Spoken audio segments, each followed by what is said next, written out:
Salut à tous les amis, j'espère que vous allez bien. Aujourd'hui, on se retrouve pour la nouvelle FAQ. Fred, comment tu vas? Impeccable. On a eu pas mal de questions, mais tout d'abord les amis, pensez à vous abonner, pensez à nous mettre en commentaire s'il y a des sujets en particulier que vous voulez qu'on aborde, et n'hésitez pas à poser les questions pour la prochaine FAQ qui aura lieu la semaine prochaine. Du coup, euh, petite question Fred, alors on a pris le cas il, et il y a du coup une personne qui nous demande qu'est-ce qu'on pense de ces athlètes qui font le yo-yo. Et est-ce que sur le long terme, ça va pas être contre-productif? Alors on pense aussi à Paddy Pimblett qui prend énormément de poids, qui est connu pour ça. Rabib aussi prenait beaucoup de poids à l'époque. Et qu'est-ce que tu en penses toi déjà? En termes santé, tout ce qui est variation de poids, c'est jamais bon. Mais c'est dur de rester, vous savez, comme Georges Saint-Pierre, Michael Chandler, toujours bien toute l'année. Sauf que les camps d'entraînement, c'est usant et pas tout le monde. Et pas tout le monde est un artiste martial dans le sens où c'est rester carré, s'entraîner tout le temps. Je sais plus, je crois que c'était Tyrone Woodley qui me disait qu'il s'entraînait pas toute l'année. Par Ouais, exemple, lui, il avait des pauses, lui. ouais. Et il y a et c'est pas le seul, il y a plein de combattants. Dan Anderson aussi, apparemment. Il y en a beaucoup d'athlètes. À l'époque, ça se voyait beaucoup. Ouais, ça se voyait plus avant même peut-être. C'était beaucoup de ils s'entraînaient pendant les camps d'entraînement et hors camp d'entraînement, c'était pratiquement 2-3 mois off. Donc du coup, c'est vrai que c'est pas le mieux pour la santé, mais c'est tellement exigeant de faire un camp d'entraînement que je peux le comprendre. Surtout pour quelqu'un qui aime faire la fête. Ouais, après, c'est l'aspect aussi psychologique qui rentre en compte. Il n'y a pas que l'aspect physiologique.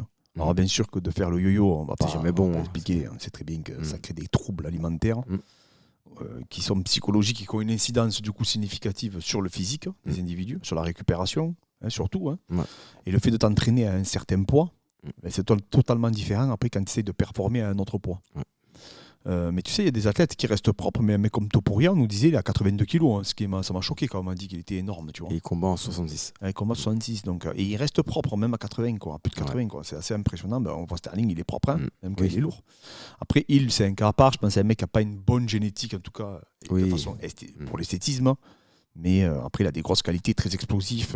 Prend facilement du poids, un peu des qualités à la Jones, tu vois. Explosivité, des longs segments, des physiques un peu particuliers.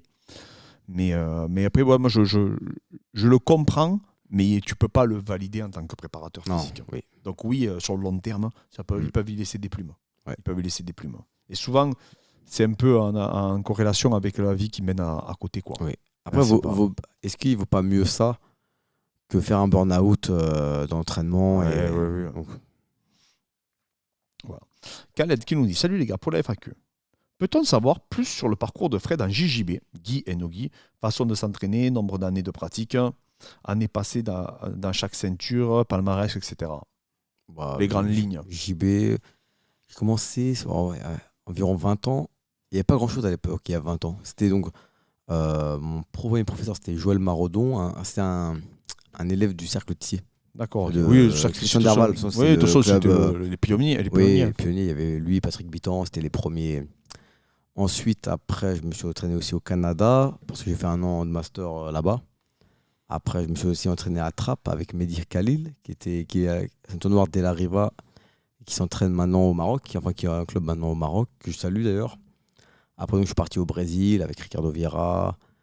Ensuite, après, au niveau compète, pas mal de petites compètes.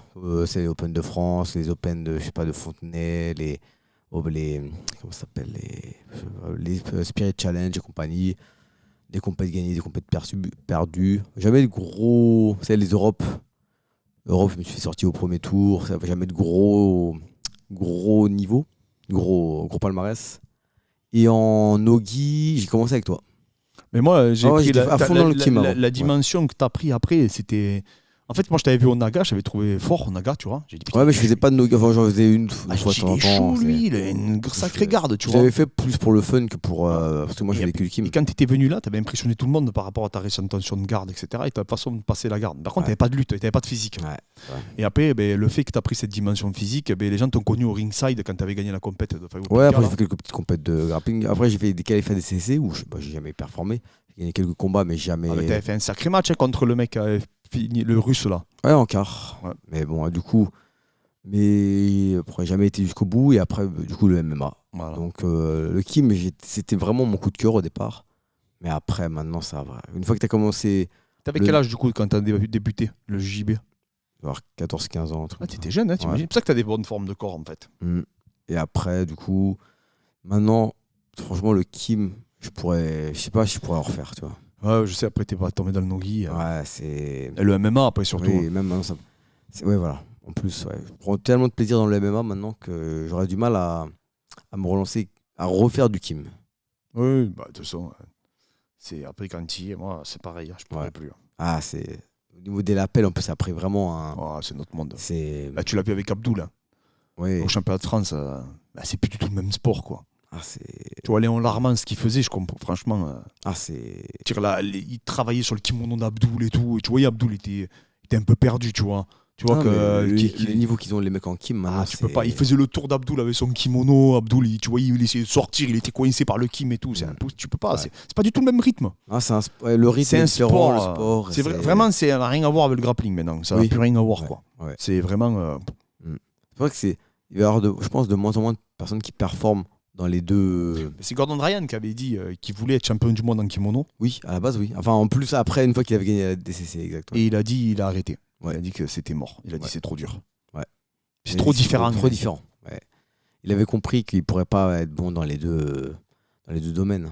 Et c'est vrai que maintenant, tu vois, c'était encore un petit Michael Gavao par-ci par-là, mais tu vas en voir de moins en moins. Tu auras de plus en plus de Craig Jones qui font que du grappling ou des Gordon Ryan. Et après, en Kim, tu n'auras que des mecs du Kim. Tu vois, par exemple, Tainan Alpra, il fait que du Kim. Après, ils ont tellement des formes de corps incroyables qu'ils transféreront toujours, je pense. Oui. Orkun qui nous dit: Salut Clément, j'espère que tu vas bien. Je voulais savoir, qu'est-ce que tu as apporté toutes ces années des powerlifting du côté de la force en lutte? Bon courage à toi. Alors, le travail de force, après réflexion, si je pourrais revenir en arrière, je ne le ferais pas. Parce que ça m'a coûté beaucoup plus que ce que ça m'a apporté. Mais après, bien sûr que j'en ai quand même tiré un héritage, je pense. J'ai eu beaucoup de chance parce que je ne me suis pas blessé. Il y en a me dire oui, mais non, c'est pas de la chance, c'est parce que ça t'a apporté, ça t'a renforcé. Mais tu ne le ferais pas. Ah non, pas du tout. Alors tu reviens en arrière, tu parles au Clément qui a 20 ans. Ni ça, ni l'altéro. Alors là, écoute-moi bien. Je crois. Ça m'a apporté quand même, tu vois. Il y a des éléments, j'ai des éléments quand même, tu vois. J'ai du feedback, je sais ce que ça m'a apporté, je sais que. Mais franchement. Le risque que tu as eu? Je suis passé. Tu te rappelles quand même sur l'arraché, je m'étais fait mal et tout. J'aurais pu arrêter totalement le sport. Hein. Oui. Non, là, il y a ces deux trucs que je ferais plus, c'est le powerlifting et je m'inspirerai des méthodes du powerlifting et des méthodes, des mouvements semi-techniques de l'haltérophilie. J'en conserverai quelques-uns. Ça, c'est clair, j'ai toujours dit. Parce qu'il y a des choses à prendre, surtout sur la force, vitesse, etc. Les powerlifters aussi ont révolutionné le monde de la préparation physique. Ça, il n'y a pas de problème. Je te parle après faire des séries de 3, comme on l'entend et tout. Ça, pour moi, c'est vraiment quelque chose que je ne m'aventurerai plus jamais. Quoi. Ça, c'est sûr et certain maintenant. Et pour quelqu'un qui ne fait pas de MMA, tu conseillerais aussi de pas... Aucun de nos athlètes ne fait du 3x3. Pour que ce soit très clair. Moi, je suis totalement contre aujourd'hui. Et du coup, parce qu'il y a d'autres voies qui existent. Mais voilà. Mais bon, après, ça m'a quand même apporté des bénéfices. Donc, je ne vais pas dire que tu ne vas pas en tirer des bénéfices. Mais c'est toujours la notion risque-bénéfice qu'il faut étudier. Ce n'est pas le fait que ça va vous apporter. Bien sûr qu'aller courir tous les jours, je suis sûr que si tous les jours tu fais un marathon, c'est sûr que tu vas en tirer des bénéfices pour les sports de combat. À mon avis, tu vas avoir un fond au bout d'un moment.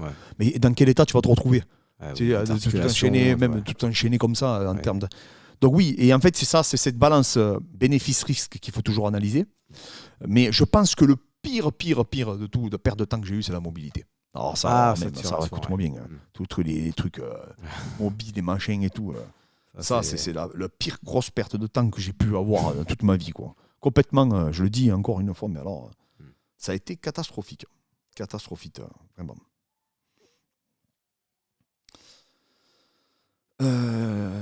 Alors là, j'ai une question un peu complexe. Pour rebondir sur la question des renforcements des tendons, pensez-vous donc que la prévention des blessures doit principalement se focaliser sur les tissus musculaires afin d'observer le plus de contraintes? Oui, moi, j'ai toujours dit que c'est en partie, oui, sur les muscles que tu dois mettre de l'accent, malheureusement, parce qu'on a très peu d'incidence sur le tissu conjonctif. On en a, c'est prouvé qu'on en a, mais en bout de combien de temps? Alors, je ne dis pas les infos, parce que je ne peux pas spolier les livres de mes amis. C'est toujours pareil. Et les travaux de mes amis. Michael Gundil. Oui, Michael Gundil ou Mathias, toutes les personnes, ou pour la diète Vassili, par exemple. Tu vois, je ne veux pas spolier ce qu'ils disent.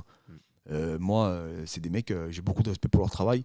Donc, quand je me documente, s'ils livrent un chiffre, mais que c'est une formation payante ou un livre payant, je ne vais pas divulguer l'information que j'ai récupérée dans un truc payant. Ça serait de la malhonnêteté de ma part. Ça veut dire que les mecs n'auraient pas besoin de lire leur livre. Du coup, tu vois, donc pour moi, c'est comme si nous, on donne des détails dans une formation et qu'il y a un mec qui les divulgue dans une vidéo. Mais non, tu vois, il faut que... Les mecs n'écriront plus jamais. Je veux dire, Gundil, il vit de la vente des livres. Il vit pas de... Tu vois, voilà. Donc c'est ça, c'est très important à comprendre. C'est pour ça que je vous donne des pistes de réflexion, mais je ne donne pas les détails. Parce que, voilà. Les études, c'est autre chose. Les études, c'est publié, même si en général... pourquoi aussi on ne met pas les liens? Parce qu'il y en a un qui me dit... En fait, les gens n'avaient pas compris pourquoi on ne mettait pas les liens souvent des études. Je ne mets pas les liens quand l'étude est payante. Je vous mets le nom. Pourquoi? Parce qu'en recherchant bien, vous allez pouvoir la trouver. Voilà, j'en dis pas plus. C'est tout. C'est pour ça, le lien, je ne vous dis pas qu'on n'a pas le droit de mettre les liens, mais sûr qu'on a le droit de mettre les liens. Mais si vous mettez un lien mais que l'étude, vous ne pouvez pas la récupérer, ça ne vous sert à rien parce que vous allez devoir la payer. Par contre, des fois, en vous mettant le nom, et bien après, c'est vos responsabilités. Mais je ne vais pas vous mettre un nom avec une étude, tu vois, voilà. C'est pour ça, je vous dis, après, si vous pouvez les payer toutes, bon, après, comme si on en partage une dizaine, ça va faire beaucoup. Ouais. Mais voilà, c'est pour ça. Par contre, les études, après, il y a des études qui sont mises à disposition gratuitement par leurs auteurs ou sur les périodiques, etc. Donc là, c'est encore autre chose. Mais voilà, c'est pour ça que je vous dis. Après, avec le nom, vous les retrouvez. Hein, parce que je vous mets le nom, la date et les auteurs également. Alors, ça, c'est une question pour toi, ça, Fred. Victor, qui nous dit: peut-on avoir une excellente diète sans collation? Seulement petit déjeuner, déjeuner, dîner, et sans complément alimentaire. Ou sans complément alimentaire, c'est encore autre chose. Sans collation, donc sans collation, je pense qu'il veut dire sans goûter, par exemple. C'est la collation du matin. Ah oui, bien sûr. Oui. Pourquoi on ne pourrait pas en avoir? Enfin, la question, c'est pourquoi on ne pourrait pas avoir de bonne diète sans collation? Oui, c'est plutôt ça, comme ça qu'il faudra la formuler. Ouais. Non, oui, bien sûr. La collation, elle n'est pas obligatoire. Moi, ça m'aide pour tenir, mais il y a des personnes, il y a même des personnes qui ont des très bonnes diètes avec 2 repas par jour. J'exagère, hein, mais après, tout dépend. C'est quoi bonne diète? Si c'est pour performer à haut niveau, si c'est juste pour... c'est un mec qui travaille dans un bureau et qui a juste besoin de rester à son poids. Donc, tout est bonne diète, ça veut tout et rien dire. Oui, c'est vrai. Être en bonne santé avec 3 repas par jour, largement. Après, sans complément alimentaire, c'est quand même compliqué aujourd'hui. Aujourd'hui, oui, ça, oui. Il y en a toujours qui vont te dire: oui, mais moi, avec l'alimentation, je leur souhaite bien du courage. Moi, mais personnellement, j'y arrive pas. Je peux pas. Ou alors, je passerai des heures, je passerai ma vie à cuisiner et je serais même pas sûr. Hein. Et même en cuisinant, c'est pas ton potager. Le sélénium et compagnie, t'as intérêt de bonheur. Le magnésium, tout. Hein, tout, t'as intérêt de... Non, voilà. Et autre chose aussi, avant qu'on récupère un passage de ma vidéo, je n'ai rien ni contre l'haltéro ni contre le powerlifting. Je le répète, on peut en tirer des bénéfices. C'est à vous, après préparateur, à savoir comment l'utiliser. Parce qu'en fait, c'est juste des outils. Hein. C'est comme je vous dis, c'est une caisse à outils. Il ne faut pas se limiter dans ce qu'on peut faire. Maintenant, c'est à vous de savoir si sur votre athlète ça fonctionne. Après, il y a des athlètes, attention, ils ont besoin de se sentir forts. Ils ont besoin de faire de la force. C'est psychologique. Parce qu'ils ont le sentiment qu'ils développent. Et c'est vrai qu'ils développent sous une barre, mais c'est difficile après de voir si tu arrives à le transférer, etc. Mais il y a des gens qui ont ce besoin-là. Et eux, c'est comme le mec qui a besoin d'aller courir en forêt, ou le mec, parce que là, ça rejoint un peu la question qui arrive de la natation. Il y a des gens qui adorent nager. Si tu adores nager, nage. Est-ce que c'est optimal? Non. Mais est-ce que ça peut te faire du bien et t'apporter? La question, c'est quoi? Est-ce que la natation apporte... Ah oui, mais c'est autre chose. Là, c'est quel est votre avis sur la natation pour la remise en forme et sûrement la réathlétisation, je pense qu'il a voulu dire. Ça peut être très intéressant. Si on parle, je ne parle pas pour le MMA, hein. Je ne parle pas pour le rugby, etc., de manière générale, bien sûr. Et après, il y a aussi ce que tu aimes, ce que tu apprécies. Ouais. Tu vois, on en avait un ce matin, il adore le surf, il était allé surfer ce matin, mais ça lui amène un aspect positif incroyable. Est-ce que c'est optimal? Alors oui, tu dois pouvoir certainement trouver des trucs. Je sais que tu en faisais un petit peu, donc pour l'équilibre et tout. Oui, c'est pas... Tu peux toujours trouver quelque chose pour une discipline. Hein. Tu peux faire du ski pour l'équilibre. Enfin, tout, l'escalade pour le grip, tu peux tout faire. Tout oui. Après, est-ce que c'est optimal? Certainement pas, mais si ça te fait un bien fou, fais-le. Que grand bien te fasse. Tant que ça te fait un bien fou et que ça te grille pas non plus pour ton spécifique. Moi, je vous dis, j'aime l'anglaise, par exemple. J'aime beaucoup la boxe anglaise. Mais quand je boxe sur le sac, je boxe pas comme un mec qui fait du MMA. Je boxe comme un mec qui fait de la boxe anglaise. Est-ce que c'est contre-productif? Peut-être certainement. Mais je m'en fous parce que c'est quelque chose, c'est mon petit plaisir personnel. Je veux pas être un champion, j'en ai rien à foutre. Tu vois. Donc après, il y a une notion de plaisir aussi qui rentre en place. Les mecs adorent faire des longueurs de natation, de crawl, de crawl. Ils pensent à rien. Tu vois, c'est important aussi. Hein. L'aspect psychologique, c'est le plus important. Victor qui nous dit: ne serait-il pas injuste que Makhachev reprenne Dobronx à Abu Dhabi? Alors je sais pas ce qu'il veut dire. Injuste, pourquoi? Injuste. Mais pourquoi injuste? Je pense qu'il veut dire que ça soit à Abu Dhabi encore. Ah, ouais. Je peux comprendre. C'est pas injuste dans le sens où c'est trop tôt? Non, parce que tu peux pas. D'ailleurs, tu as vu ce qu'il a dit, Makhachev? Ouais, j'ai vu, ouais. Il a dit qu'il n'était pas chaud pour affronter Dobronx, qu'il préférerait affronter quelqu'un qu'il n'a jamais affronté. Mais il a dit: je suis obligé de l'affronter parce que tout le monde va dire que je le fuis ici. Ouais. Il a bien répondu d'ailleurs. Il a bien répondu. Ouais. Non, mais il a raison. Ouais. Il a raison, il est obligé, il est légitime avec ce que la performance. Il aurait fait un combat serré, à la rigueur, tu aurais dit bon. Tu vois. Là, comme il a été un Mataruche, il se met comme le tu vois, voilà. Mais je peux comprendre Islam qu'il a, il l'a éteint aussi, hein. Il l'a étranglé. Oui. Bon, mais après une revanche, ça, je veux dire, ça se fait. Il n'y a pas de problème de ce côté-là. Il n'y a pas non plus de Deacon Saunders derrière qui. C'est ça. Et maintenant, oui, moi je suis d'accord. Moi, j'aimerais pas le voir à Abu Dhabi ce match. J'aimerais le voir au Brésil. Il combat beaucoup à Abu Dhabi. Après, il a combattu aussi en Australie. Non, mais Makhachev, c'est normal qu'il aille à Abu Dhabi là. Parce qu'il a combattu en Australie la dernière fois. Oui. Il serait courageux d'aller au Brésil. Ah, là, il n'y a pas. Pourquoi aller au Brésil maintenant? Oui, pour lui rendre ça. Parce que c'est vrai que Dobronx, il peut lui dire: non, mais attends, on a déjà combattu plus ou moins chez toi. Maintenant, viens, on combat chez moi pour être porté par le public et tout. Non, mais c'est vrai, c'est une réalité. Maintenant, Makhachev, il est parti combattre aussi chez les autres. Donc, il faut lui reconnaître ça. Hein. Ouais. Mais moi, je serais chaud. Je te dis franchement, il n'y a pas d'ambiance. C'est à Abu Dhabi? Ah oui, par rapport à ce qu'il y a l'ambiance qu'il y a au Brésil, si c'est Dobronx Makhachev, ça serait un truc de fou. Hein. C'est un truc de fou, ouais. Mais, comment ça s'appelle? Abu Dhabi, ça vend beaucoup plus pour Makhachev. Oui, je pense aussi. Alors, bonjour les balaises. Merci pour votre travail et votre passion. Merci à vous. J'ai une question. J'ai lu que la consommation de caféine est mauvaise car en réponse, notre corps produit du cortisol. Quels sont les impacts réellement significatifs? Alors, sur la caféine, il faut savoir quelque chose. C'est que, encore ce matin, du coup, parce que j'ai vu cette question, je suis allé relire des papiers que j'ai trouvés sur la caféine. Il y a autant de papiers qui te prouvent que ça peut avoir une incidence négative que de papiers qui te prouvent que c'est optimal pour la performance. Et que ça a un effet positif sur le cœur, le cerveau et tout. En fait, c'est normal. Parce qu'en fait, en fait, les deux études disent la vérité.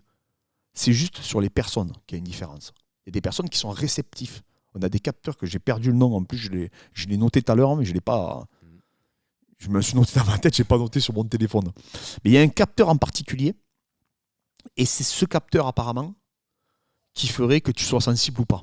À la caféine? Oui, sensible du côté positif. D'accord. Tu vois? Et tu as des gens que ça leur. Par exemple, il y a des gens que ça ensuque la caféine. Des gens ils vont dire: moi, je prends un café, je vais dormir. Ça me booste pas du tout. Bien au contraire, tu vois. Ça a même une incidence sur la glycémie sur certains individus, etc. Tu vois, ça pourrait même dérégler la balance glucagon-insuline, alors que ça a une incidence même sur le pancréas et tout. Mais il y a des individus, au contraire, ça les booste, c'est des titans. Ils boivent un café, ils dorment pas de la nuit. Et ils vont être plus performants, plus concentrés, etc. Et en fait, les deux existent, c'est vrai. Il faut juste, c'est un peu comme la créatine, il faut voir si ça fonctionne sur toi. Okay. Donc la caféine, c'est très personnel. Et même moi, j'ai vu l'inverse, c'est-à-dire qu'il y en a qui disent que ça contrecarre carrément la production de cortisol. Okay. Et on en a besoin du cortisol, attention les gars, parce qu'on le diabolise trop dans le sport, le cortisol. Mais c'est indispensable, sinon on dormirait toute la journée. Victor, un autre Victor, qui nous dit: quel est votre avis sur le lait, par exemple entier et frais? Alors ça a été diabolisé aussi le lait. On a eu une période où on avait peur, mais si je vais crever. Pareil, je vais complètement arrêter le lait et tout. Ah, j'exagère. Alors il y a des bien sûr, quand tu regardes d'ailleurs Henri Joyeux, j'aimerais l'avoir un jour sur la chaîne de Montpellier. Henri Joyeux, Montpellier en plus, oui. J'aimerais beaucoup l'avoir, peut-être échanger avec lui. Ce qu'il dit, c'est louable. Hein. Attention, moi je reçois. Il y a beaucoup de facteurs d'hormones de croissance. Et voilà, il y a beaucoup de choses. Il n'y a pas de problème avec ça. Voilà. Quand on parle de quelque chose qui est le moins transformé possible. Maintenant, est-ce que le lait, tu vas mourir, ou c'est comme le gluten? Il y a beaucoup plus de gens qui se croient intolérants que de véritables intolérants. Pareil, ça, c'est une enzyme. Le gluten, Oui, cette enzyme-là, je ne me rappelle plus, pareil, comment elle s'appelle. C'est connu. Et pareil, le lait, souvent, il est avancé, encore une fois, à tort, parce que c'est plus compliqué que ça. En fait, on te met toujours là en avant qu'il y a, pareil, quand tu es jeune, quand tu es bébé, tu crées une enzyme qui te permet, une enzyme et pareil, une protéine aussi, qui te permet de l'assimiler jusqu'à un certain âge. Et après, ça change. Mais en fait, on s'aperçoit il y a une part de vérité, mais c'est pas ça, en réalité, qui fait que tu deviens intolérant ou pas. Et au contraire, il y a d'autres réponses biochimiques. Donc en fait, tu ne peux pas isoler qu'un facteur. C'est toujours ça le problème en science. C'est que ce qu'on croit à un moment donné être vrai, mais en fait, tu t'aperçois qu'il y a. Oui, c'est vrai, mais il y a un mais. Et il y a un énorme mais. Et moi, je te dis, du lait, je me pensais intolérant, je bois des cappuccinos tous les jours, et franchement, Fred. Là où je suis d'accord avec le professeur Henri Joyeux ou d'autres, c'est qu'il y a eu une période où le lait, c'était. T'envoyais à la télé, c'était. Et même moi, là, j'en buvais des litres, limite. C'est jamais bon d'en boire beaucoup. Mais quand tu le sais pas, bah t'en bois. Enfin, moi, j'en buvais beaucoup. Et le fait de m'informer et tout, j'ai quand même beaucoup bien réduit. Bien sûr, je l'ai pas. Faut pas le diaboliser, faut pas être extrémiste non plus dans l'autre sens. Mais le réduire. Après, on parle de lait bio, vous avez bien compris, on ne va pas vous refaire à chaque fois les mêmes trucs. Hein. Oui. Pareil, on n'est pas pour les produits transformés. C'est pas ce qu'on dit, c'est pour ça que je vous dis pas d'aller boire du Coca Zéro en pagaille. Non, mais on n'est pas pour les produits transformés. Si vous pouvez avoir une alimentation la moins transformée possible, c'est la logique du bon sens. Vous vous doutez bien. On est d'accord. Si vous pouvez aller pêcher votre propre poisson, si vous pouvez aller chasser vos animaux, que ce soit des animaux sauvages, faites-le. Il n'y a pas de problème. Maintenant, on vit dans une société où malheureusement, c'est difficile aujourd'hui de manger ce qu'on pêche, de manger ce qu'on cultive. Enfin, tu vois, c'est compliqué. Ouais. C'est quand même utopique, tu vois. C'est pas impossible, il y en a certainement qui y arrivent. Mais après, avec la vie de tous les jours, donc on est souvent dans le moins pire, tu vois. Et surtout qu'après, moi, quand je parle, par exemple, de Coca Zéro, c'est pour les sèches. Et les sèches extrêmes. Oui, c'est dans des contextes particuliers. C'est pas... Je fais pas la promotion du Coca Zéro. Je vais pas te dire, va boire un Coca Zéro, ça te fait du bien pour la santé. C'est pas ce que je suis en train de dire. Par contre, quand tu es en sèche, je peux te certifier que ça peut t'aider. Crois-moi. Voilà. Question pour la prochaine FAQ. Êtes-vous pour ou contre le port de casque en sparring? Fred. En plus, j'ai pensé à ça il y a quelques jours parce que Topuria s'est ouvert. Ah, il s'est ouvert, ouais. Sur un choc de tête. D'ailleurs, après, tu dois tourner avec un casque. Ouais. Donc, tu te dis quand même des mecs, quand même, des fois. Hein. Donc, pour les sparring, oui. Après, pour du très light, non. Pour pas. La distance est totalement différente. Oui. Et même en plus pour les esquives, pour. Et les deux doivent avoir le casque. Hein. Voilà, ça, c'est autre chose que je voulais dire. Ça, exactement. Je déteste un mec qui a un casque, l'autre qui n'a pas le casque. Ouais. Déjà, il est totalement désavantagé celui qui a le casque. Ah oui. La vision, etc., ça n'a rien à voir. Ouais. La distance, pareil, il y a quelques centimètres parce que tu prends les coups dans le front, par exemple. Et ces petits centimètres, toi, en fait, dans ton champ visuel, tu as l'impression que tu ne vas pas être touché. Et en fait, tu prends le coup te sonne quand même parce qu'en fait, il ne t'aurait pas touché le coup. Ouais. Mais comme tu as le casque, il va te toucher. Et ça sonne beaucoup plus. Moi, je trouve que ça résonne. Tu vois, en plus, les quelques centimètres, comme tu dis, il joue énormément. C'est énorme. C'est énorme. C'est énorme. Et le casque, bon, le problème, c'est que moi, je trouve que c'est bien pour éviter les coupures, quand tu sais que ça va appuyer un peu. Mais ça peut donner des mauvaises habitudes. Oui, complètement. Tu te dis, si je prends un coup, il y a le casque. Alors que le coup, ça reste un coup. Hein, ça fait comme des dégâts. Et en plus, les esquives sont pas les mêmes. Donc, quand tu sais que tu fais du sparring lourd, oui, il faut le mettre, surtout pour éviter les coupures et même les dégâts. Par contre, si tu fais du sparring léger, c'est pas obligé pour moi. Par contre, il faut pas que le mec, bien sûr, il appuie derrière. Mais faut pas faire que du casque pour moi. Ouais, non, je suis entièrement d'accord. Maintenant, pour les coupures, il ne faut pas prendre de risques. Hein. Ça dépend de l'enjeu que vous avez. Hein. Topuria, c'est un main event, il ne peut pas se permettre pour moi de tourner sans casque. Surtout qu'il il s'est blessé, il n'était pas chez lui dans son équipe. Ouais. Et on a vu que les mecs, ils essayaient un peu de le bouger. Quoi. Parce que lui aussi, pareil, apparemment, à l'entraînement, il envoie des c'est pas loin de tu mets de la vaseline sur le visage pour éviter déjà. Enfin, c'est un dur à cuire, lui, ça se voit. Hein. Il aime la bagarre, apparemment, entraînement, il cartonne les mecs. Si t'as une ouverture, t'as beau être un dur à cuire, et il met un crochet, ça se trouve. Oui, il tombe sur un médecin. Bon, les médecins de l'UFC, en général, ils sont assez conciliants, ils laissent continuer. Oui, ils sont habitués. Pour peu qu'ils tombent sur un médecin qui dit non, c'est trop ouvert, ou même qu'il soit vraiment trop ouvert, hein, arrête du combat et tu perds. Oui, si c'est pas un coup de tête, si c'est un crochet, tu perds le combat. Hein. Ouais, c'est clair. Bon, voilà. Donc on est pour. Salut l'équipe. Selon quelles sont les forces d'un boxeur, boxe anglaise dans le MMA, et comment doit-il orienter son jeu, notamment avec la lutte, mais surtout les kicks qui peuvent lui poser problème. Merci à vous pour votre travail. Et merci à toi déjà. Qu'est-ce que tu en penses, Fred? Les forces de l'anglaise pour le MMA, plus que la technique, je trouve c'est la gestion d'un combat. Ouais. Tu vois, quand je regarde Canelo, qui perd le premier, le deuxième, le troisième, mais qui panique pas, qui prend son temps, surtout la boxe pro, hein, pas la boxe amateur où il faut débiter. Mais la boxe pro, il faut vraiment... Tu sais que tu as 12 rounds, tu sais que tu vas exploiter les 12 rounds. Tu sais que tu vas user l'adversaire, tu vas prendre ton temps pour... Toi, je le retrouve chez Petroyan, chez Chito Vera. C'est cette confiance de... Comme José Aldo. José Aldo, exactement. Statique, ou Bonfim, Bonfim, il a ce profil, comme il fait la boxe anglaise. Ouais. Il prend son temps, ils ont cette notion de gestion de combat, et gestion de l'effort. Et ils font pas trop de coups inutiles. Ouais. Tu vois, chaque frappe est vraiment pour retoucher. Il n'y a pas de précipitation, il n'y a pas de déchets, il n'y a pas de je bouge pour bouger. C'est comme en anglais, c'est 12 rounds. Tu peux pas faire des efforts inutiles. Ouais, c'est vrai. Il y a ce côté de l'efficience qui est recherché, qui est pas on prend pas, on court pas, on va pas chercher le KO d'entrée, on a le temps. Et je trouve parfois en MMA, c'est trop ça cherche trop d'entrée le KO. Ça exploite pas assez les 3 rounds. Et toi, Dominic Cruz, il a dit on apprend beaucoup en MMA à mettre KO, on apprend beaucoup à soumettre, mais on n'apprend pas à gagner les rounds, à gagner les combats, à gagner des décisions. Oui, c'est vrai. Et c'est très dur, il dit. Le plus dur, c'est de gagner des décisions. Ouais. Et je pense qu'il a pris ça de l'anglais parce qu'il s'inspirait beaucoup de Mohamed Ali. Et c'est très dur de gagner une décision. Toi, en anglais, ils ont ce côté... J'apprends à accélérer les 31 secondes pour prendre le round face au juge. Hop, je prends mes rounds. Ah oui, non, mais c'est ultra stratégie, c'est un jeu d'échecs. Exactement. Hein. Et ce côté-là, plus que la technique, plus que le jab, pareil, Davis, tu le vois. Hein. Les premiers rounds, souvent, il les perd. Mais après, il accélère petit. Canelo, pareil. C'est plus qu'un jab, plus que du footwork. C'est vraiment plus que de la sape. Moi, c'est cette réactivité, cette précision aussi qui m'impressionne. Il y a beaucoup moins de déchets, quoi.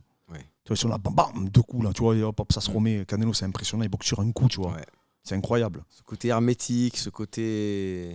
Ouais, le coup d'œil et tout. Ouais. Non, voilà, c'est ce côté-là que je trouve. Après, oui, pour gérer les kicks, la lutte et tout, c'est très difficile, mais ceux qui arrivent à le faire, c'est des mecs comme José Aldo, hein, qui à la fin ne mettait quasiment plus de kicks, mais qui arrive à se proler. Bonfim aussi, je trouve qu'il met très vite les escrimes.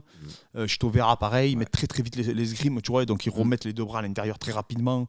Comme ils boxent avec la tête vers l'avant, du coup, c'est plus facile pour se proler, ils sont moins sur l'arrière. Donc c'est un que moi je trouve qui remet un peu l'anglaise en MMA, c'est Magdalena, l'Australien. Elle est chirurgicale, lui. Ouais. Franchement, lui, c'est j'aime beaucoup. Ouais, c'est un très bon combattant. Donc voilà. Voilà les amis, on arrive à la fin de la FAQ. N'hésitez pas à poser les questions pour la semaine prochaine. On y essayera d'y répondre. Et on vous dit merci encore. Et à demain les amis pour un prochain live.